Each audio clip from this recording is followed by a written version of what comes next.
சோம்பேறி கிளிகள். ஒரு ஆலமரப் பொந்தில் நிறைய பச்சை கிளிகள் கூட்டம் கூட்டமாக வாழ்ந்து வந்தன. வேடர்களின் தொந்தரவு தாங்காமல் அந்த பச்சை கிளிகள் அங்கிருந்து செல்ல முடிவெடுத்தன. அப்பொழுது ஒரு உயரமான பனைமரத்தை கண்டன. கிளிகளின் தலைவன் அந்த பனைமரம் தாங்கள் வாழ்வதற்கு ஏற்றதாக உள்ளதா என பார்வையிட்டது. பின்பு, இம்மரம் நாம் வாழ்வதற்கு ஏற்றதாக உள்ளது, எனவே இதில் அனைவரும் இணைந்து கூடு கட்டுங்கள் என்று மற்ற கிளிகளுக்கு ஆணையிட்டது. கிளிகள் அனைத்தும் புதிதாக ஒரு இடத்தில் வாழப் போகிறோம் என்ற சந்தோஷத்தில் கூடு கட்ட ஆரம்பித்தன. அனைத்தும் அங்கும் இங்கும் ஓடி மிகவும் பரபரப்பாக சென்று கூடுகளை கட்டி கொண்டிருந்தன. அந்த நேரத்தில் கிளிகளின் தலைவன் மரத்தின் குணாதிசயங்கள் என்னவென்று ஆராய்ந்து கொண்டிருந்தது. அப்போது அந்த மரத்தின் அடிப்பகுதியில் இருந்து ஒரு சின்ன கொடி வளர்ந்து கொண்டிருப்பதை பார்த்தது.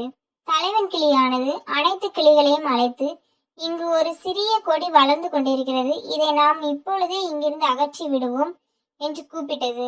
ஆனால் மற்ற கிளிகள் அவர்களது கூட்டில் இருந்து எட்டி பார்த்துவிட்டு, சிறிய கொடிதானே, பின்பு பார்த்து கொள்ளலாம் என்று எண்ணி ஒரு கிளிகளும் அந்த சிறு கொடியை அகற்ற வரவில்லை. அதில் ஒரு கிளி தலைவன் கிளியிடம் கூறியது, தலைவா, இந்த சிறிய கொடி நம்மளை என்ன செய்துவிட முடியும்? தலைவன் கிளியானது, அடே மடையா, இப்பொழுது இந்த கொடி சிறியதாக உள்ளது, இதை எளிதாக அகற்றிவிடலாம். ஆனால் இக்கொடி வளர்ந்து பெரிதாகிவிட்டால் இதனை அகற்றுவது மிகவும் கடினம். பின்பு வேடர்கள் இந்த கொடியை கயிறாக பயன்படுத்தி நம்மை வேட்டையாடி சென்று விடுவார்கள் என்று கூறியது.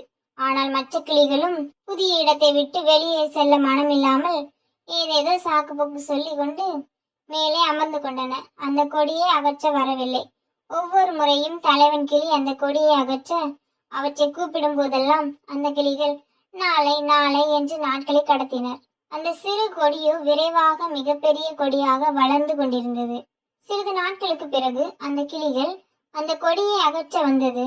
ஆனால் அகற்ற இயலவில்லை. அந்த கொடி பெரிய கயிறு போல மிகுந்த வலிமையுடன் வளர்ந்து வந்தது. அந்த வலிமையான கொடியை அந்த கிளிகளால் அகற்றி எறிய முடியவில்லை. ஒரு நாள் தலைவன் கிளி பயந்தது போல் ஒரு வேடன் அந்த பக்கமாக வந்தான்.